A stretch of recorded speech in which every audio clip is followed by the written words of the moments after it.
All right, I'm probably going to start with my little introduction just because we're already at 10 minutes after. So, hello, good evening to everybody. If you don't know me, that's a weird phrase to say. My name is Tiffany. I'm a manager at Rocks and Ropes of Tucson, as well as the Block Climbing and Fitness.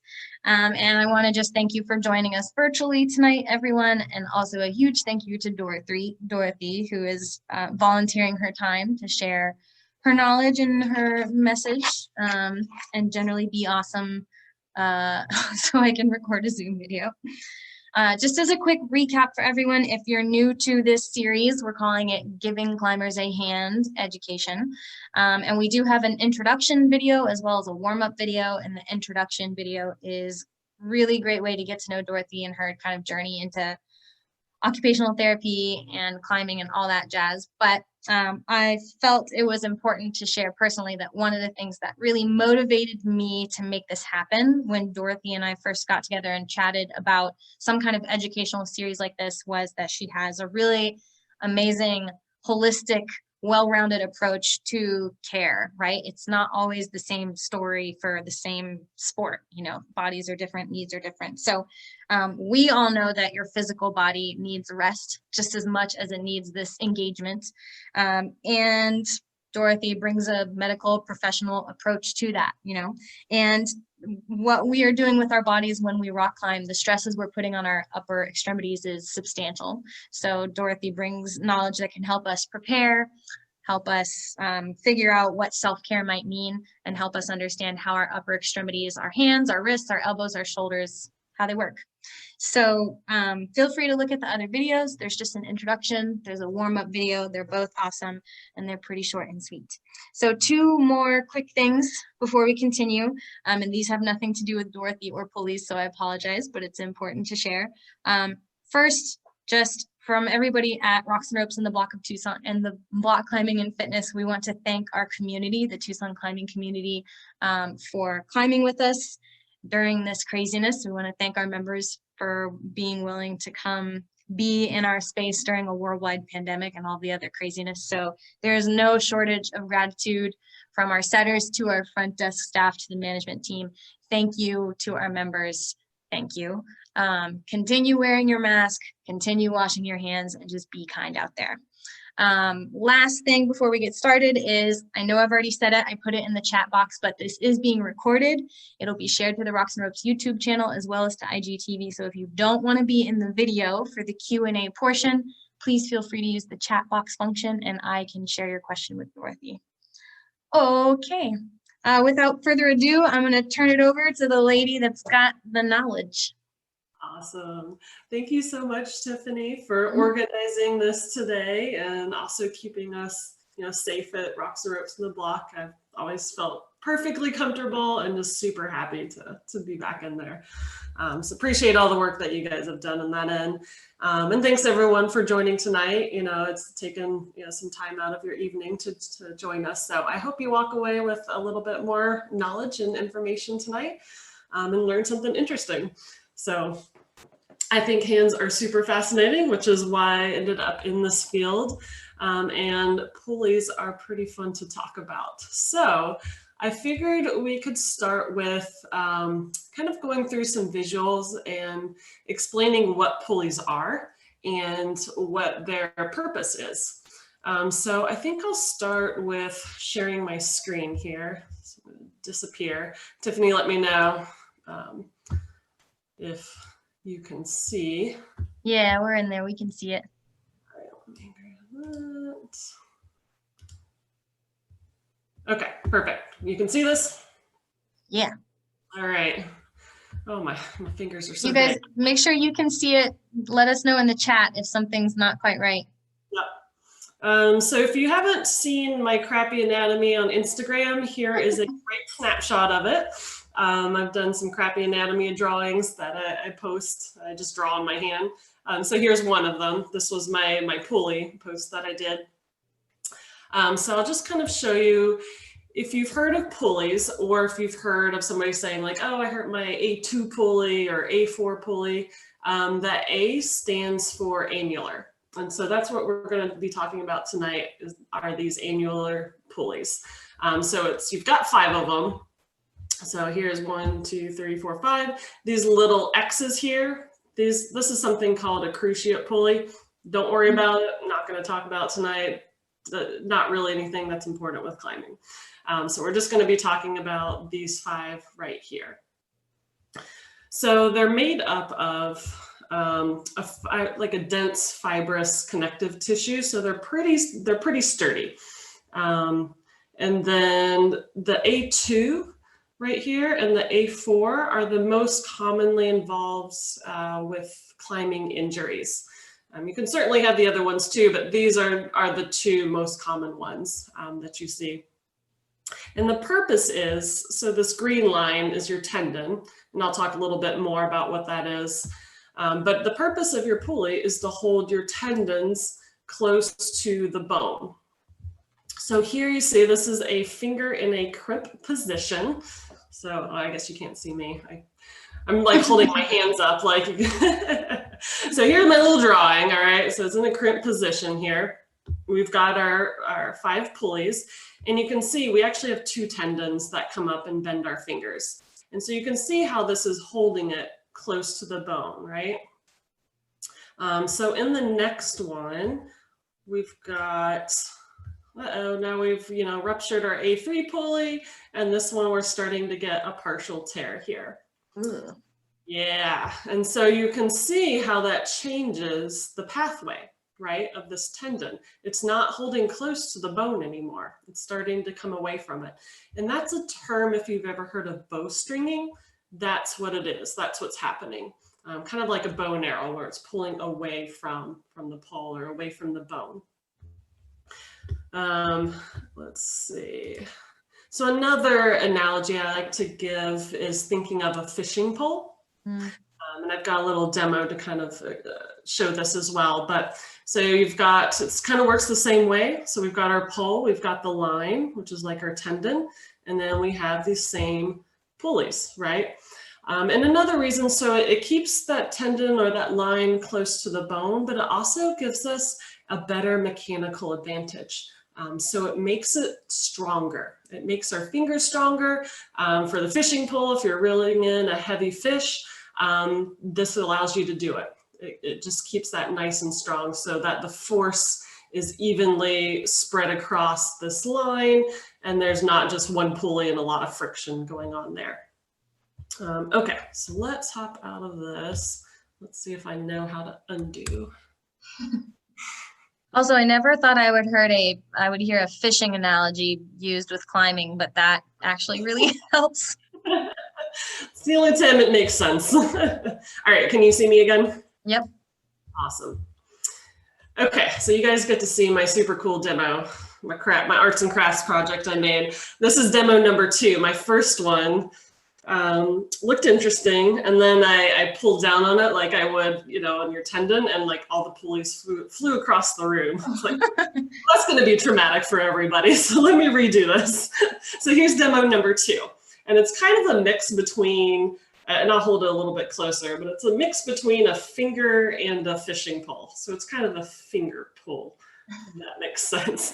So the black line is the tendon. Then we've got our pulleys 1, 2, 3, 4, and 5. And then the tendon attaches in our fingertips here. So just another thing about tendons. So this is elastic shoelace. If you're an occupational therapist, you would know why I have an elastic shoelace in my clinic.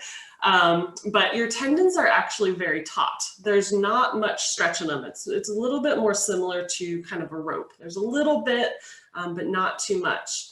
And the muscle is actually located down in our forearm. So when we contract our muscle, it pulls the tendon and then it pulls our fingers down, okay? So the contraction and relaxing is actually happening down here. So when you feel that forearm burn, right, when you're climbing, that's where the muscle is. And then the tendon, so what a tendon does, it attaches the muscle to the bone. That's the purpose of a tendon. And so that rope is pulling our fingers down, that tendon. Okay, so back to my little finger pull. So here's the tendon, pulleys, this is the bone. So if you see, if I start to pull on this, our muscle's contracting, it starts to bend, okay? And I'll show you a little bit closer so you can see, right, those pulleys holding this tendon close to the bone. And it comes off a little bit, that's normal. Usually you have a little bit, like a millimeter off of the bone. And then I relax that and it goes back straight. So let's say our A2 pulley, like, uh-oh, whoops, we ruptured that. That one's gone.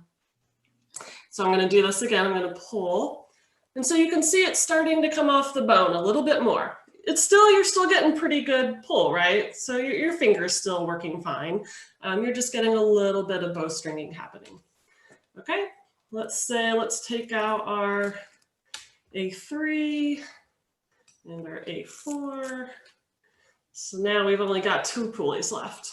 So watch when I start to pull this, how far that starts to come off, right? All right, now we got ourselves a bow and arrow.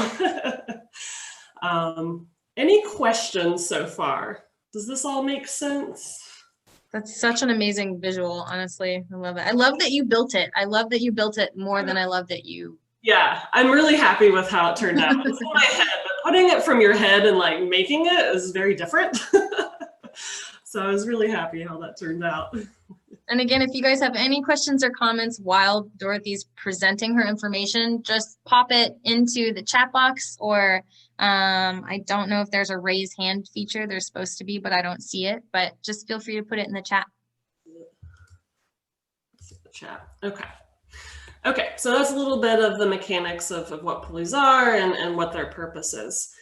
So now to combine that, what do they do in climbing? Well, you think about all the positions that we get our fingers in, right? And so those pulleys are making sure that we have good strength in our hands. So it gives us better grip strength, and it gives us better strength when we're holding on to climbs. And the most tension is when you're in that full crimp position. It's kind of hard for me to just use my little block here. So in that full crimp position here, that's where the most force is going through the pulley. So that's a lot of times when those injuries, or when you're doing like a dynamic move or something off of, but I'll talk a little bit more about that in a minute. So they're working hard, right, to make sure that our fingers stay stable and that we stay strong. Super interesting. There's a study. There hasn't been a ton of studies relating to climbing and pulleys. They're starting to come out a little bit more. A lot more we're looking at osteoarthritis, which there has not been any correlation of causing arthritis between climbing, so just FYI. But what does happen, so this study showed in elite climbers, they looked at their fingers and looked at the changes in their fingers, and they actually found that their pulleys thickened. They got stronger. So they adapted, their body adapted to these stressors placed on it over time. So super cool how our body does that. And the same with the bone. We'll have more bone density, more bone deposit. Same with the tendons. Our tendons can thicken and change too. So I just thought that was really cool of how our fingers adapt to that, you know, to our sport, right? So with that, you can, so in showing that your body can respond to these stressors, you can do this through training. So whether it's climbing, hangboarding, any kind of strength training, just remember that these adaptations, for when we're talking about tendons, bones, ligaments, pulleys, it's going to take a lot longer than muscle. Muscle has very vascular, it's a lot of blood flow. You can see change fairly quickly. So in 3 to 4 weeks, your muscles are already getting stronger. You're already seeing those changes.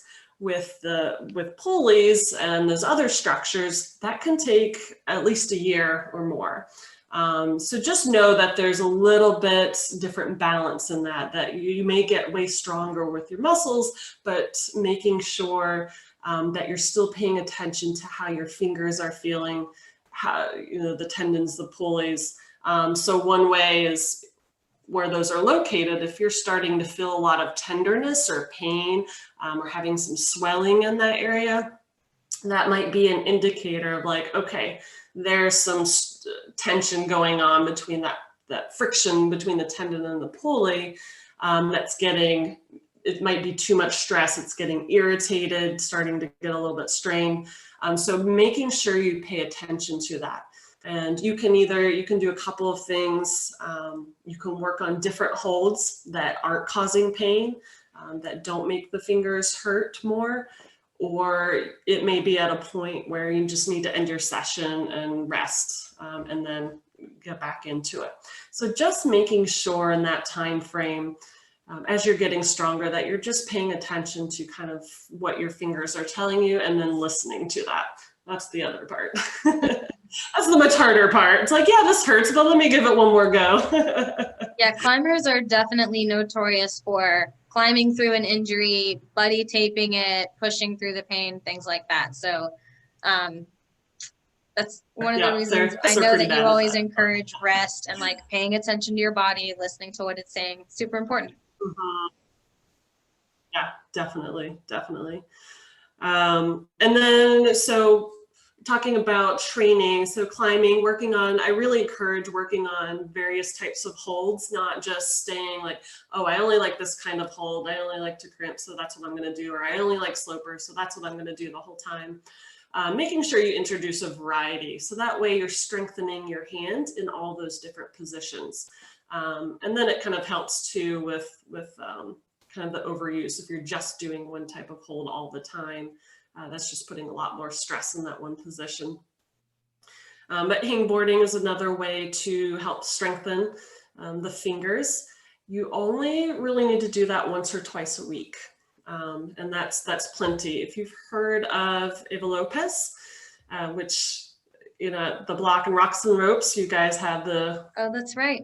Yeah, at the BLOC Climbing and Fitness back in the training garage, there's two very strangely mounted hangboards that look kind of like a xylophone style ladder. And we even have her training programs laminated under those hangboards. They're called the Progression and Transgression hangboards. So they're, from what I understand, they're amazing training tools, and the last rung is so tiny. Very tiny.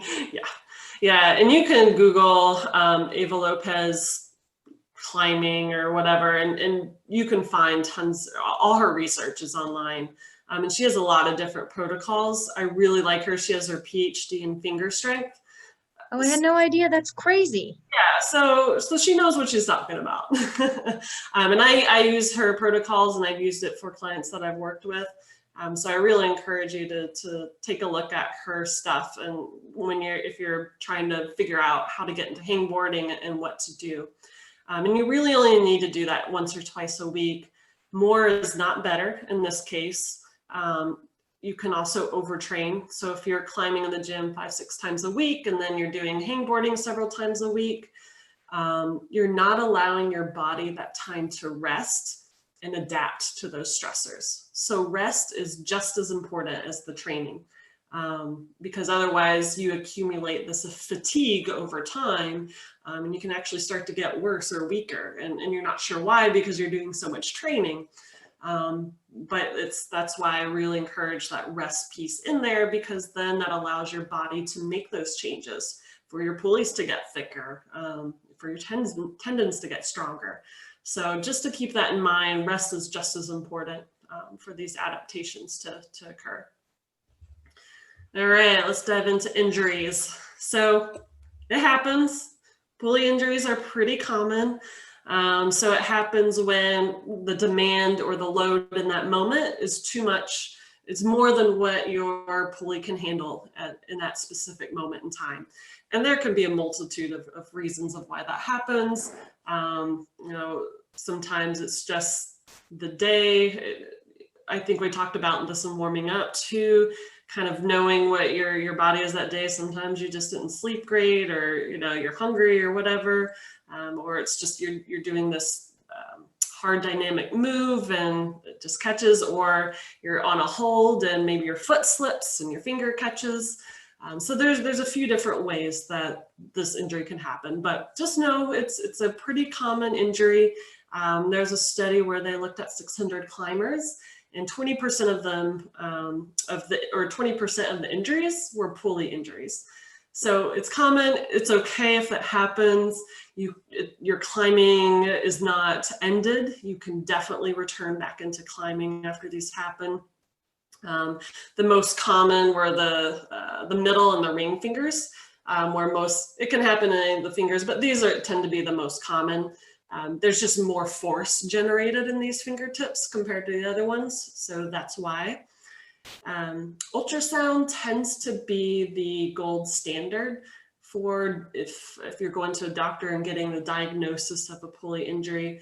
Ultrasound tends to be the best. It's much cheaper, and it shows a much better image of the pulleys versus something like an MRI. MRIs are super expensive.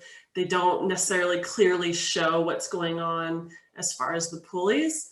And same with x-rays. X-rays are only to look at bone if there's a fracture associated with it. So that's what an x-ray will show. It might show some soft tissue swelling, but it's to look at bone.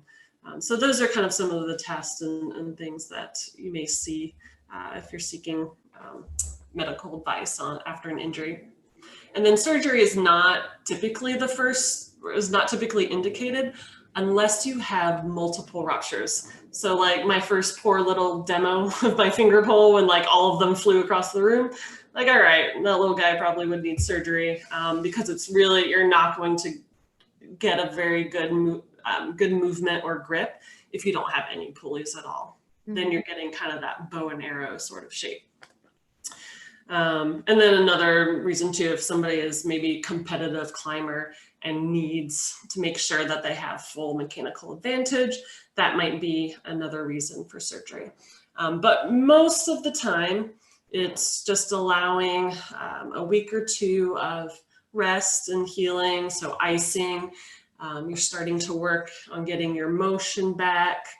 And then when you were for rehab, I like more of an active approach. Resting for 3-6 months and not climbing at all or doing anything is actually not really that beneficial. And a lot of people still have pain when they do that. And it's frustrating too. So actually more of an active rehab approach is better. And what you're doing is just gradually introducing the finger that was injured to stressors and making sure it's in a controlled manner, starting with that, and then you'll start to get back into climbing. You can start introducing hangboarding. It usually depends person to person, but kind of go through the first part of the rehab, then you can introduce hangboarding, and that will help. I actually include that in my rehab as well. To help heal from these injuries, but that will help strengthen that finger again, and then it's good to continue down the road to help reduce your risk of further injury. So I'd much rather an active approach versus just resting and not climbing for 6 months. You'll find that really, you're not going to get the results probably that you were hoping for. And then when you return back to climbing, if you've ever heard of the H-taping method, that's a really good method to use. There's YouTube videos on it. The doctor who came up with this, Volker, I'm not even gonna say that last name. Like, hopefully that was just a mumble. Volker's the first name. But he has a really good presentation of the H-taping method on YouTube that you can just Google and find. But yeah, that's kind of, oh, we have a question. We already have a question. Oh, climbing specific recovery. Yeah. I follow my own protocol. Oh, sorry. Since this is being recorded and people can't see our chat box, somebody asked, do you follow any specific protocol for returning to climbing with pulley injuries? Yeah. So I usually start, I won't go into too much detail because I can't give the full protocol, but I usually start with kind of a static isometric exercises with the fingers, and then kind of depending on how your pain is, once that sort of dissipates, then moving into using, hangboard or a weighted hang on the finger, and then incrementally adding that until you've regained, your strength back and climbing at your level that you were climbing before the injury. So that's typically, it's usually about a 2-month process, sometimes 3 months, depending on the injury of the person. And is that to get back just to their comfort level? I would assume it would take longer to get back to full strength if you're having to take it off. Do you just say like?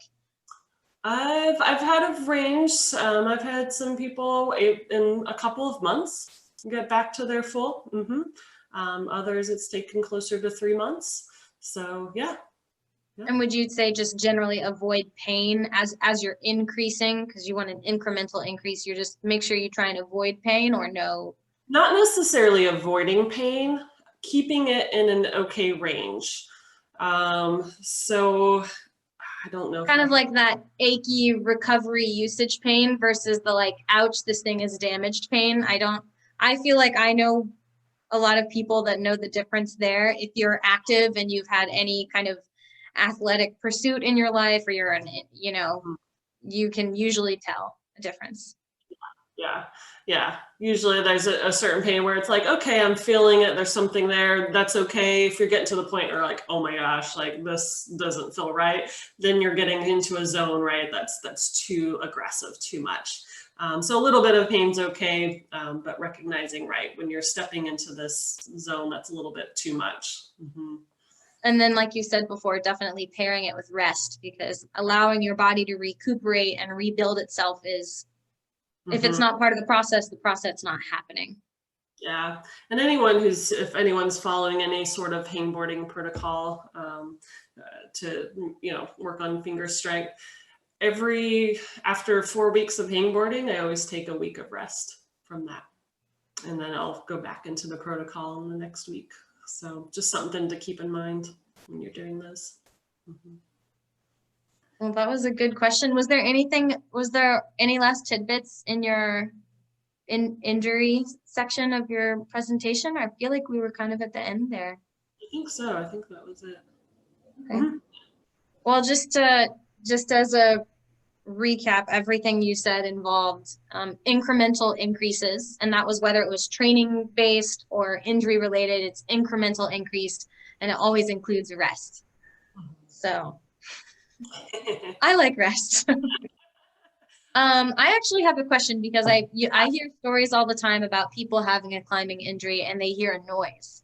Do you feel like you've heard people profess that it's a very specific noise, or there's a specific feeling like involved with that instant of injury? Yeah, great question. Yeah, usually it's associated with kind of a pop sound. That is very common with a rupture. Yeah, so it's almost like this sound.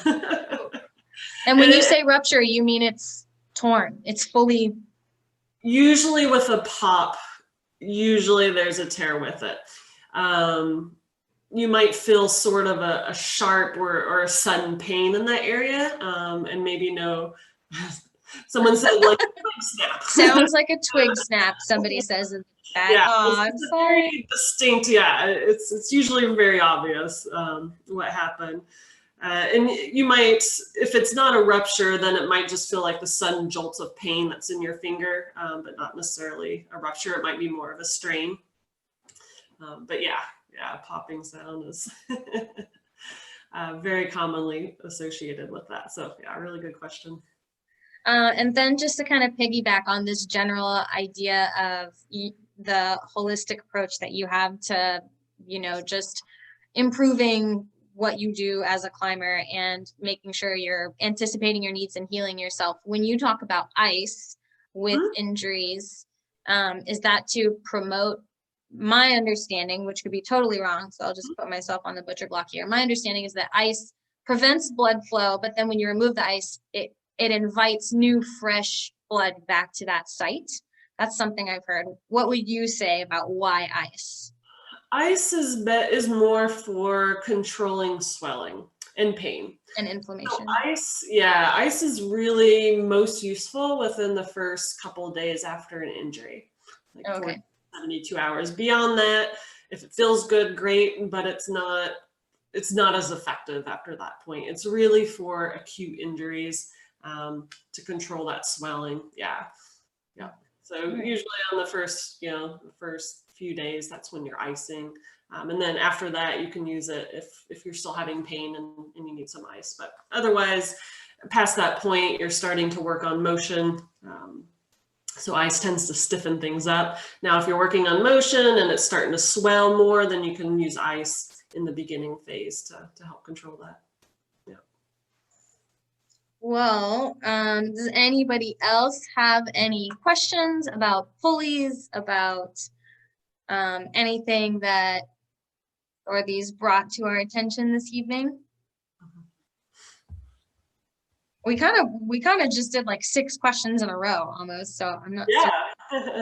No, I wonder, when you were talking about seeing these injuries in climbers, I wonder, there's got to be other folks who they use their hands a lot and just put a lot of pressure there. And I wonder, like we have a friend who's a metal fabricator and he builds bikes, and I'm like, he's got to have some stress on his hands, Yeah. Well, I'll see that when I lived in Chicago, I worked with a lot of construction workers.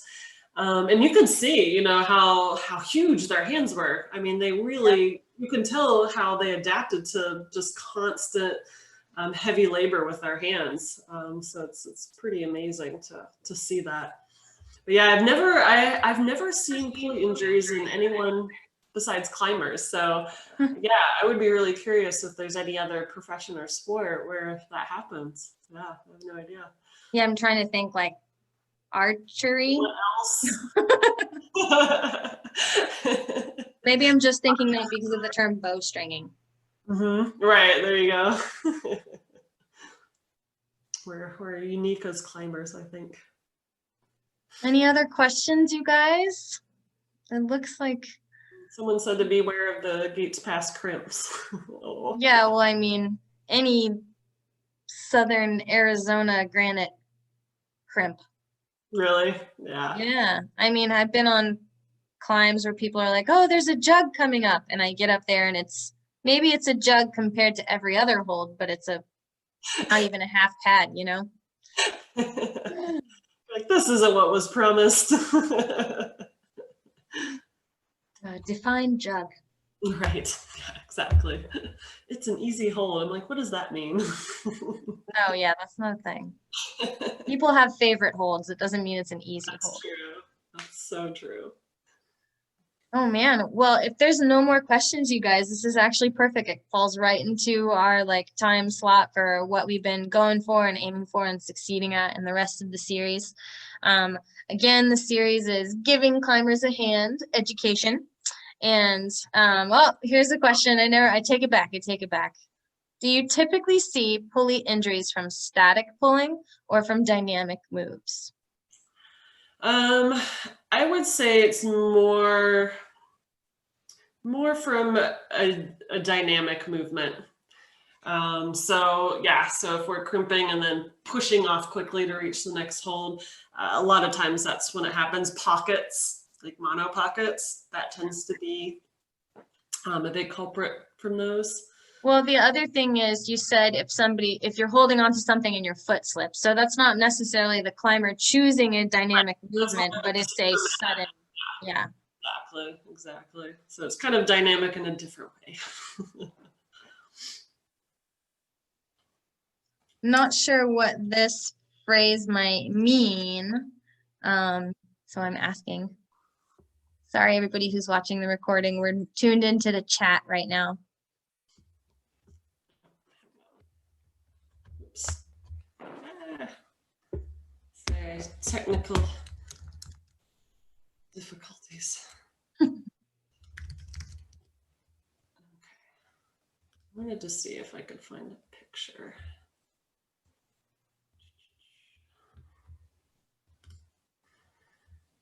Because Jersey finger is a little bit different.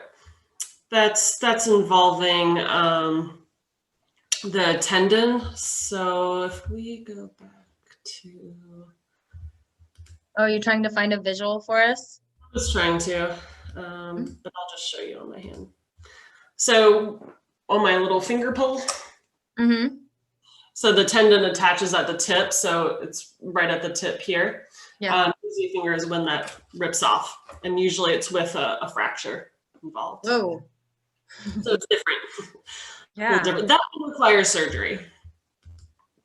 Because it's not attached anymore. Exactly. Exactly. Oh man, I'm trying to think of the amount of force it would take to remove your tendon that is attached at the tip of your finger. That's Yeah. oof. Seen all kinds of tendon injuries. Yeah. I've never seen a jersey finger actually. Usually I've seen tendon injuries by an accidental like cutting or something. Oh yeah. Woodworkers. There you go. Routers. There we go. Exactly. Yeah. Well, thanks for that other question. That's a good question. And I guess I'm going to relaunch into my closure speech, but so please check out the other videos in this series. Again, they're on our Instagram TV on both Rocks and Ropes of Tucson, as well as the Block Climbing and Fitness, and Dorothy is tagged in those. And we will have her website listed as well when we post these on our YouTube channel. So she is available that way. And then obviously this is all just general knowledge. So these are not diagnoses, but it should be really helpful information. And super duper appreciate you guys spending the time with us this evening. And again, none of it would happen without Dorothy being able to put this all together and make awesome visuals and help us understand what is going on when we want to grab a crimp or a sloper. So thanks again, Dorothy. Thanks everyone. That was fun. Nice to spend the evening with you guys. All right. Awesome. Time to end the recording. All right. Bye. Have a good night, everyone. Thanks for coming.